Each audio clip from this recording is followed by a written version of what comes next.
Welcome to the In Case You Missed It series, where we unpack the main blind items and trendy topics of what you may or may not have seen in the past week, in order to keep you updated about what's going on in South African news and politics. Let's get into it. Cyril Ramaphosa has just been re-elected as the President of the Republic of South Africa and will be serving his second term as president. According to the Constitution, the National Assembly must choose a president from its members at its first meeting after an election. Listen to this clip. Honorable J.S. Malema, 44 votes.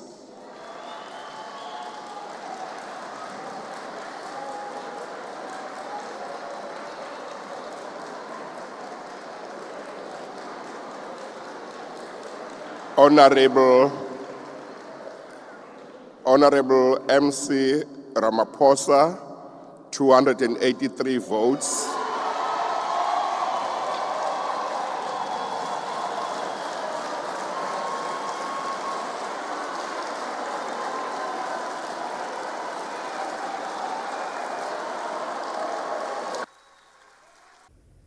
Cyril Ramaphosa's re-election for the second term as president is a significant achievement for him.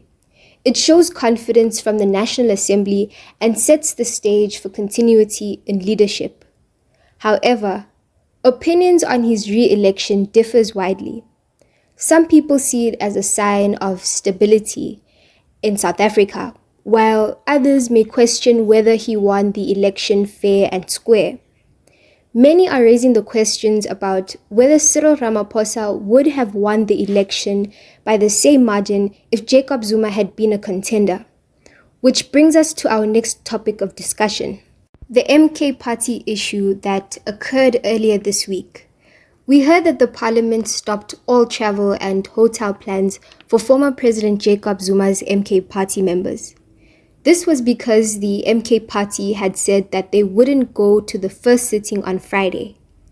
Their reason for not attending was because they had said that the sitting was unconstitutional, as the objections regarding fraud and allegations of rigging votes at the IEC had not yet been addressed. The MK Party, along with other political parties, raised objections about how the IEC conducted voting, and even suggested that the voting was rigged, with a call for foul play. All the political parties involved claim to have evidence to back their objections. However, the IEC, as well as the Constitutional Court, completely refused to acknowledge their claims. Listen to this clip. Well, no, I'm not saying they stole the whole 846,000 votes. That's not what I'm saying. I'm saying all they needed to do was to have stolen 5% of the votes. You would agree with me, that's easier to steal than to steal the 100% you're talking about. The issue here is to bring them under 50%. We are saying to you that they stole the votes, they changed. We have just found out now that they wrongly attributed some of our votes in B2, but they returned the votes. So I'm saying to you that the Democratic Alliance, together with certain members of the IEC, I'm not the only one saying that. All the parties in the thing is saying it. How do you explain in Diepkloof, the DA doing so well in Diepkloof, beating? No man, listen. There's just some things we not think. They have stolen the votes together with individuals within the ISC. But we know people are going to talk very soon. EFF showed us the proof. Our people showed us the proof. The Western Cape. The strongest area of the DA in the Western Cape is an area called Swartland. It's the strongest area. They've never lost there. We beat them 3-4 weeks ago. So it shows you that they are not as strong. We beat them in Parkdene. We beat them in George. We beat them in Borchard. We beat them in Kensington. What I'm saying to you is that in the Western Cape, something huge happened there.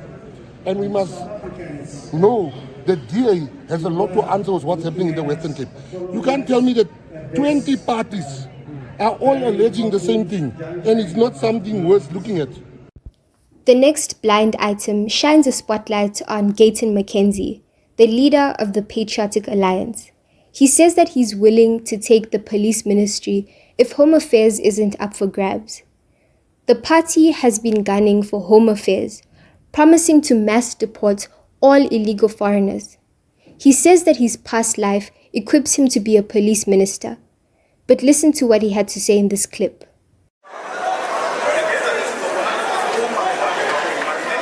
I'm saying I put my hand up as the Minister for Home Affairs or Police. Helen Zeller or whoever they have, they can also put their hand up. I know where I can serve my country the best. I was an ex-gangster. I was an ex-criminal. I understand how they operate. I understand how to stop the killings. I understand those things. I am not going to learn and read books. I will know when I become the minister at 1 o'clock. Quarter to 2, I'm already there by Belleville doing my work. People now must not act, they must go read.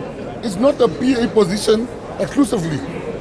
It's a government position. The law of this country says if you don't have papers, you should be deported. The difference with the PA is we are going to bring them together, bring them all together, mass deportation. Let's go. And the ANC, and if I don't get the Home Affairs ministry, I can't now come and say I'm out. Then I care more about positions than the country. It's not my prerogative. President Ramaphosa will decide. Now, many people suggest that his urgent demand for the police ministry is quite funny because, I quote, "It's every criminal's dream to take control of the police department." And imagine how much he could get away with if he takes control of the department. But regardless of what people say about Mr. McKenzie, he's very consistent and goes for what he wants. He's not like these other leaders. The last blind item is more of a resurfaced topic about the DA's plans for NSFAS. A representative of the DA is saying that poor students should get loans because NSFAS is, I quote, "not working and is a complete mess." She says that the system and funding model is bloated. Imagine a student called Thandi. She dreams of becoming a doctor, but comes from a low-income family that cannot afford the high tuition fees. Without financial support, Thandi's only option is to take out a student loan in order to pursue her education. After years of hard work, Thandi finally graduates as a qualified doctor but faces the harsh reality of unemployment. She cannot get a job in her field, and the only jobs that are available offer low salaries that barely cover her basic needs and wants, let alone her loan repayment.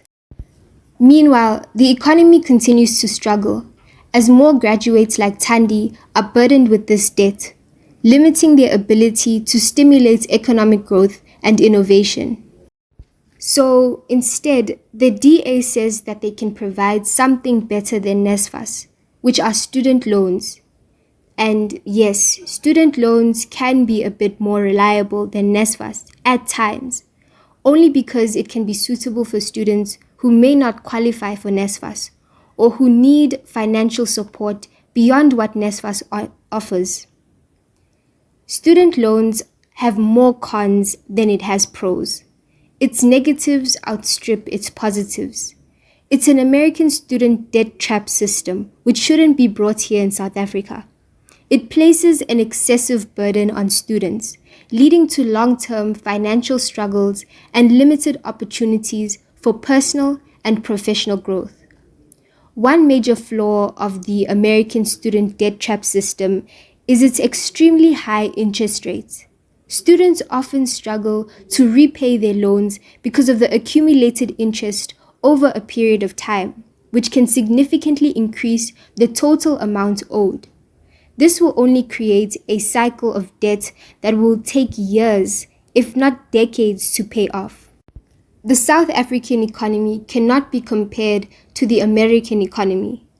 It has its own economic challenges and cannot afford to adopt a system that fails to address the needs of its students but puts them in unimaginable risk.